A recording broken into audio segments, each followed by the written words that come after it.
What's up, guys? Godsplitter Gaming here. Today I'm going to do a complete honest review over Assassin's Creed Valhalla. I'm going to list my top 10 pros, my top 10 cons, things that I would like to see maybe in an ending concluding statement, letting you know how I feel overall about the game. So without further ado, guys, let's go ahead and look at these videos and jump right into it.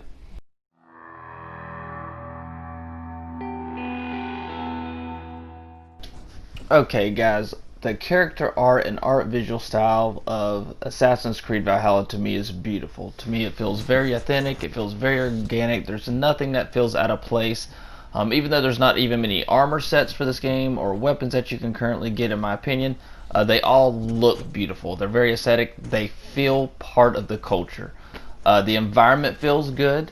It feels very immersive. I don't feel like in any way that I'm left out, or I don't feel like this isn't not Viking culture. I feel everything about this place is really well done and very well thought out. The simple things like the shield, the weapons in the marketplaces, that's very well done. The reaction people are having right now to the objects, for instance, they're interacting with them. The visual of that is very pleasing. The shadows is very pleasing.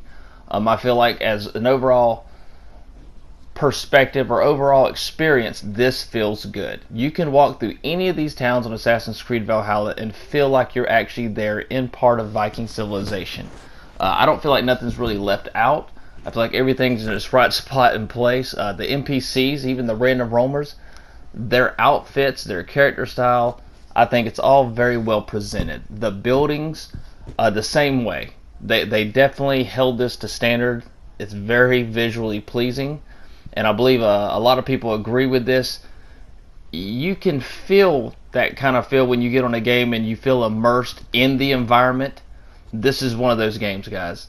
Assassin's Creed Odyssey toppled on that too. You felt in the Greek environment. I have nothing bad to say visually about Assassin's Creed Valhalla. Okay, guys, number 2 on my list is town immersion. It's not like the art visual. I'm talking about the actual immersion you have with the people in the town. Most of the towns feel very alive. They feel very active. Even though currently at this point, after you move your settlement, a lot of your people move, like your blacksmith, they all move to your settlement.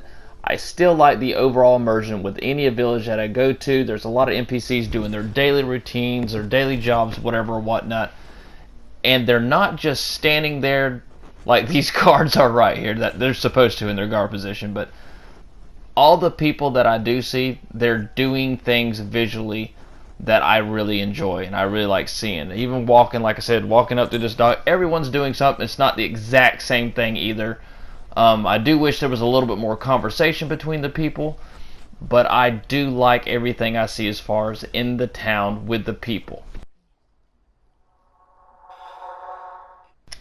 Okay, guys, for my number 3 is the Jomsviking creation. I do like the idea. It seems like it's a concept kind of taken from the Dragon's Dogma. If you remember, you could create a pawn earlier on in the game. Matter of fact, not too far into the game. Well, I like this one in the same way that Dragon's Dogma had it. They missed out just a little bit on the punch, but I do like the fact you can create a lieutenant that you take with you on the raid, and you can actually use the same armor sets and whatnot that you currently have equipped.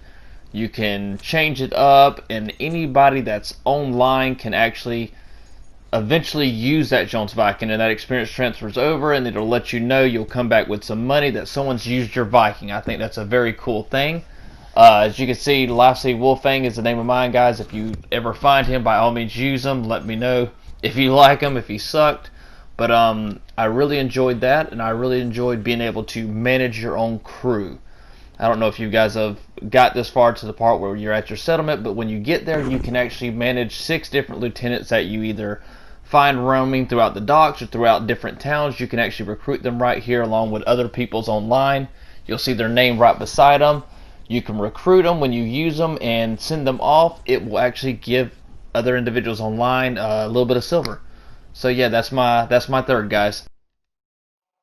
Okay, guys, my number 4 is settlement. This is I did a really big video about this earlier, guys. There was a lot of views on it. I'll leave the link in the description if you guys want to check that out. But this is number 4 to me because this is a very large-scale thing that they've added to Assassin's Creed franchise. I believe if they would implement this in the other ones, they would have done just as good. but this feels really good when you come to England and the settlement just doesn't appear. There's a progression system here, guys. You got to get resources, build these individual buildings based on your, your preference and whatnot. But I believe this was a really good add-on. It helps break up some of the monotony of just running around hacking and slashing all the time. This is another area that you can progress in the game, change things up.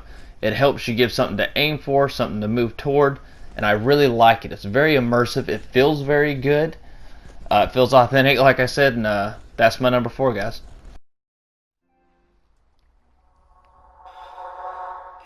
Okay, guys, my number 5 is fishing. This is a very simple one. It's a very short one. I'm not going to do a lot of talking about it. If you ever played Final Fantasy, I believe it was 15 that started implementing the fishing into it. I really enjoyed that mechanic. Like, I really enjoyed this fishing. It's a very simple, small thing. It's something to do to pass time, but I do like the fact that you can fish on this game, sell that fish back for silver, and it's actually quite lucrative. It gives you quite a bit of extra ways to add silver, guys. They're the bigger fish, for instance. It takes a little bit longer also to catch. Smaller fish, a little bit quicker, but you actually can break your line. You actually can not catch the fish. So I mean, it's not a guaranteed thing every time, but it is nice to be able to do it, and I really do enjoy it. So that's my number 5, guys. Okay, guys, my number 6 is raiding. It's a new addition added to the Assassin's Creed Valhalla franchise. I wish they would have did this a little bit sooner. I'm glad they implemented this. There's a ton of fun to be had. Goes back to when I told you about your barracks that you get at your settlement. You can recruit 6 lieutenants plus your second, your Jomsviking, to bring with you on the raid. From the second your horn is blown, everyone jumps ship. They come to the objective. They get their raid on. They start looking for loot. They start killing other NPCs, and they by all means do that job. If they're at a distance, they'll shoot arrows like you just saw. When they group up an area, they are all attacking. There's never just one guy just standing around. Sometimes even if the archers shoot off their archer walls or from a higher elevated position, you'll see them lift their shield up like in the shield wall position. But this is a really fun addition added, guys. I mean, if you have played the game for a long time yet and you haven't raided, try raiding, man. It is really fun. It's how you get your resources for your settlement anyway, so it's something that needs to be done and has to be done eventually. These guys have red skulls above their head because I'm not supposed to be in this area yet. But if you have a decent enough raid crew with it, you can do work with these in no time, guys. So by all means, check raiding out. I wish there was a few more raiding areas. That's the only downfall I would say to this. But yeah, guys, that's my number 6. Okay, number 7, guys, is menu design. Sometimes simplicity is key, and Assassin's Creed Valhalla really capitalized on that. They took the same layout from Assassin's Creed Odyssey. Everything in your menu is easy accessible. There's nothing that constrains you. There's nothing that's confusing. You don't lose quest items. If you played games like Witcher 3, where that would sometimes confuse you with quest items where they were, even potions would sometimes disappear. I mean, look at this. Look inside your bag. You got your trade items, your collectibles, your runes, resources. Where there's multiple resources, it's easily accessible. There's no confliction, guys. This is a very simple design, overlooked, but I'm definitely going to bring it up, and that's my number 7, guys. Okay, number 8 is environmental sound effects. Once again, this is just my personal preference. I like it when there's an action sequence taking place and the sound effect matches it. It's not muffled, it's not off-tune, off-putting. I enjoy that about all the Assassin's Creeds. I know Odyssey did it really well. Valhalla's following suit as well. If you walk up to any item on this game, you pick it up, there's a good noise constraint with it that actually follows through. When you're shooting your arrows, for instance, you can hear the pull when you're pulling the bow back. You can hear the release. You can hear the sound it has in the environment itself. Sometimes that's what makes a game really good, is if you have good visuals, good sound. The quality of the overall is really good on Assassin's Creed Valhalla, but if the sound effects wasn't equate with you, I guess you could say, if they wasn't actually on par, it would make this a little bit more difficult. There's nothing worse than hearing someone talk and looking at their lips, and the lips aren't in sync with it. Everything is synchronized pretty well on this, guys, and I really do appreciate that. It's very simple, once again, but I really do enjoy this. I think it makes a big impact, and that is my number 8, guys. Okay, guys, number 9 is tattoos and hair customization. So far, this is the only Assassin's Creed in the franchise where you've been able to actually customize your character with his own tattoos all the way from the head. You can go to your arms, individual arms. It's not just one cohesive thing. You can do your chest, your stomach, your back. That is a big deal to me. I like being able to customize my character to my personal preference, and I know other people do. There's nothing worse than playing a game where you can't. But you can look right now. I'll go through some of the tattoos for you. You can get a good visual representation. There's a lot more of them, by the way, guys. I just have not purchased them. But you actually can purchase them with in-game currency. You don't have to go to the cosmetic shop and buy them unless you just want to. You can, but most of them can be earned. You can also change your facial hair. That's a big perk also, even like on Dragon's Dogma. I brought this up earlier, where you could fully customize your characters and your pawns and everything. I really like that ability. Character creation to me is key. It makes a world of difference, and I've got nothing but good things to say about it. So guys, that's my number 9.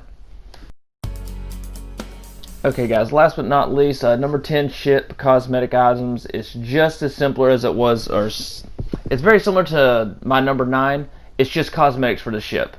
Okay, you can change your shields, you can change your sail, you can change the actual front hull, you can change a lot on the ship. I know that's very simple, guys, but it makes a big difference to me. I just like customization. This is always a big perk. But guys, that's my top 10. I wanted to do the cons video, but I'm gonna have to make that in a separate video, guys. I have to let you guys go, but if you, by all means, like and subscribe if you like the video. If you want me to make more, just let me know. Leave your comments below, and I will catch you guys on the flip side.